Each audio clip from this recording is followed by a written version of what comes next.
आज मैं अपने इस वीडियो लेक्चर में डायरेक्शन कोसाइन समझाऊंगा और इस पे एक एग्जाम्पल सॉल्व करूँगा। तो चलिए शुरू करते हैं।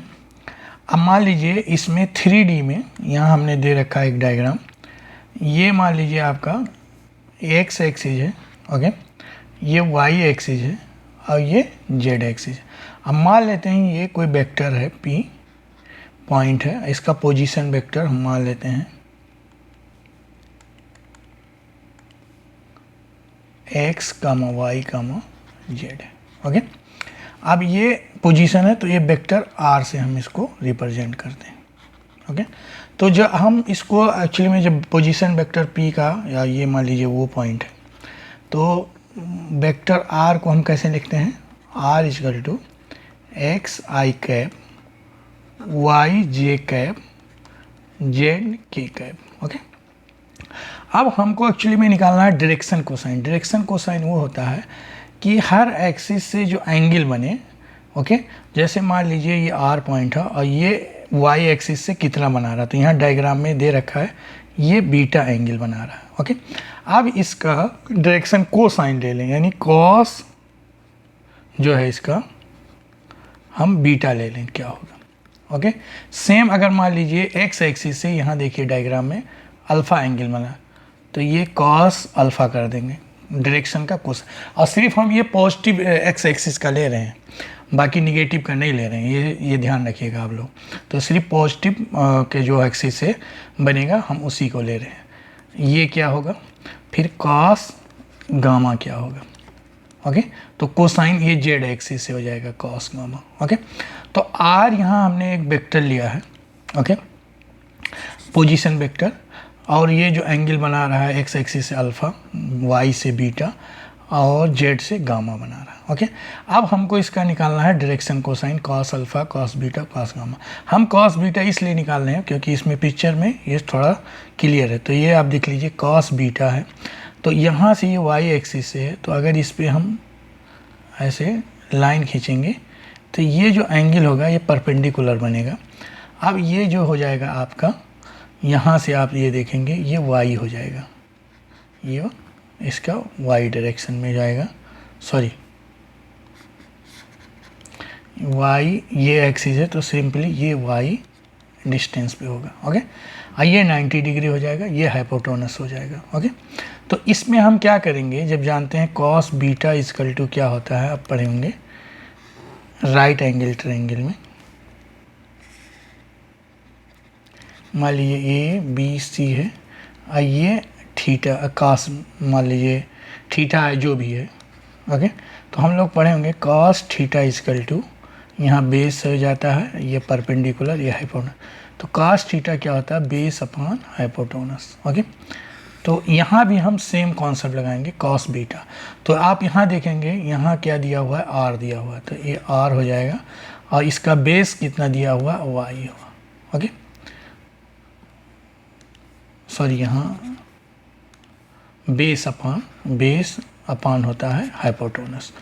तो कॉस बीटा इक्वल टू क्या हो जाएगा, y दिया हुआ base and hypotenuse vector r दिया हुआ, ओके। r मतलब इसका मॉडुलस हो गया। तो अब r इसका हम निकालेंगे मॉडुलस, तो ये क्या हो जाता है वेक्टर का under root x square plus Y square plus Z square, okay. तो सिमिलरली ये हो जाएगा cos beta equal to y upon r, ये जो मॉडुलस दे रखा है क्या है x square plus Y square plus Z square हो गया, ओके। तो ये डायरेक्शन कोसाइन किस में हो गया, आपका ये हो गया वाई डायरेक्शन में, वाई पॉजिटिव डायरेक्शन है। और इसको हम जनरली क्या निकलते हैं, लिखते हैं कॉस बीटा को ऐसा भी लिख सकते हैं, एम भी लिखते हैं। तो y equal to x square y square plus Z square. आइए इसको और सिंप्लीफाई लिख लीजिए, तो एम वाई अपान, ये किसके बराबर है, आर के बराबर है, तो y equal to M r हो जाएगा, ओके। अब हम अगर सिमिलरली और क्या कर सकते हैं, इसी के बेस पे हम क्या निकाल सकते हैं कि cos बीटा हुआ, ऐसे हम cos अल्फ़ा निकाल सकते हैं जो ये पॉजिटिव डायरेक्शन में बनेगा।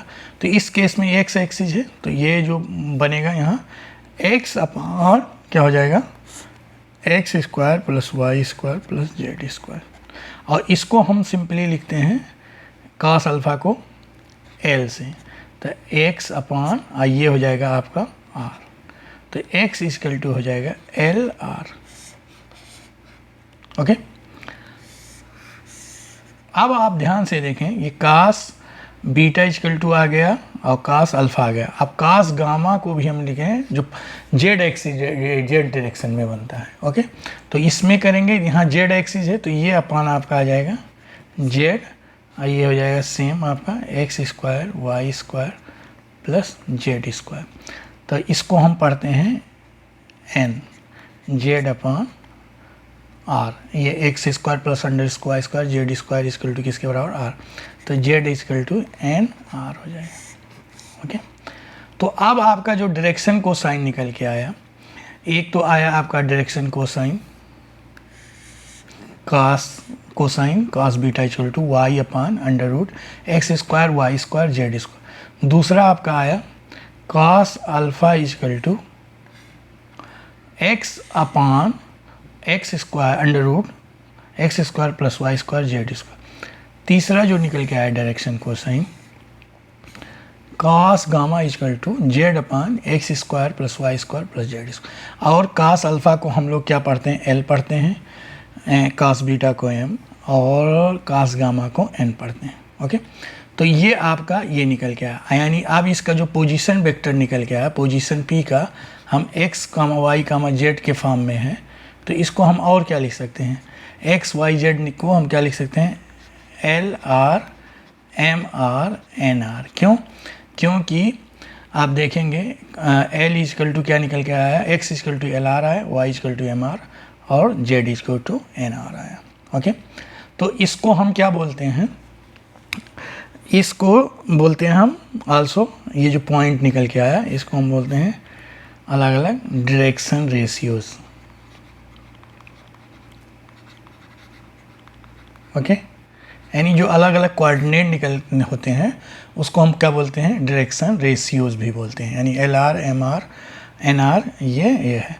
अब इसको हम कभी कभी ऐसा भी रिप्रेजेंट करते हैं कि ये जो है आपका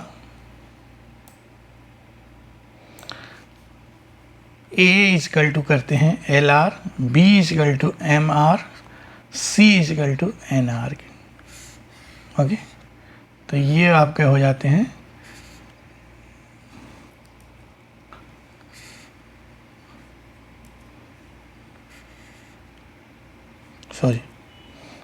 ये आपका कहलाता है डायरेक्शन रेशियोज। ओके, तो अभी हमने आपको क्या बताया कि डायरेक्शन रेशियो एक्चुअली में होता क्या है। डायरेक्शन रेशियो क्या होता है कि जो पॉजिटिव डायरेक्शन में एक्स वाई जेड के जो किसी पोजीशन वेक्टर से और उस एक्सिस के बीच में जो एंगल बनता है, तो हमने यहाँ क्या लिया, पहले आपको एक समझाया, ये वाई एक्सिस से बीटा एंगल बनना, तो बीटा और इस पे हमने क्या परपेंडिकुलर खींचा, तो ये 90 हो गया। अब हम जानते हैं राइट एंगल ट्रायंगल में जो कॉस थीटा होता है, क्योंकि कोसाइन निकालना है, कॉस थीटा होता है hypotenuse upon base, sorry base upon hypotenuse. तो यहाँ देखिए ये वाई डायरेक्शन बेस वाई है, हाइपोटेनस आर है, तो हमने इस हिसाब से कॉस बीटा निकाल लिया। तो सिमिलरली ऐसे कॉस अल्फ़ा भी क्या होगा, एक्स वाला होगा, तो x upon hypotenuse same vector है वो हो जाएगा। ऐसे कॉस गामा जेड अपॉन जो है पोजीशन वेक्टर आर का मैग्नीट्यूड ये निकल के आएगा। तो मैं उम्मीद करता हूँ आप लोगों को ये डायरेक्शन कोसाइन समझ में आएगा। ये बेसिक चीज़ है, ये आपको पता होना चाहिए। और l r m r n r को हम जो होता है इसको डायरेक्शन रेशियोज कहते हैं।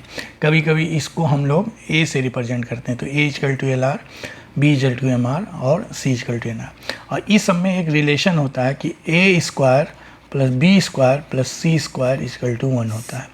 आप इसको कैलकुलेट करके निकाल सकते हैं, cos square alpha cos square beta and gamma, इसका पूरा स्क्वायर करेंगे तो ये आपको ये 1 के बराबर निकल के आएगा। ओके, तो चलिए मैं इस पे एक एग्ज़ाम्पल भी सॉल्व कर दे रहा हूँ। मैंने यहाँ एक एग्ज़ाम्पल लिया है। ओके। यहाँ क्या दिया हुआ है, direction cosine of the vector 3i minus 4j plus 5k क्या है। तो वेक्टर मान लेते हैं r इक्वल टू क्या दिया हुआ है जो गिवन है 3i cap minus 4j cap plus 5k cap, ये वेक्टर दिया हुआ। ओके, अब इसका हमको निकालना है डायरेक्शन कोसाइन। ओके, तो हम जानते हैं डायरेक्शन कोसाइन क्या होता है। डायरेक्शन कोसाइन क्या होता है, कास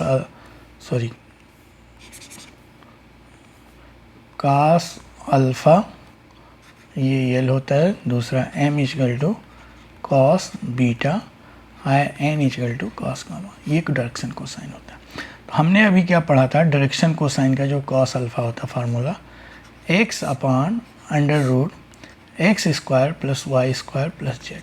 तो एक्स वाई जेड क्या है, जो वेक्टर दिया हुआ है। तो इस वेक्टर को अगर हम कंपेयर करेंगे, आर वेक्टर है। ओके, तो इसको सेम मान लीजिए, आर वेक्टर को हम कंपेयर करते हैं एक्स आई कैप प्लस वाई जे cap plus Z J cap. तो इससे आपका एक्स वाई निकल के आ जाएगा। ओके, तो एक्स इक्वल टू क्या आ जाएगा आपका 3, यहाँ इसका कोफिशिएंट 3 का स्क्वायर हो जाएगा 9 और माइनस 60 स्क्वायर इस प्लस हो जाएगा और प्लस 25।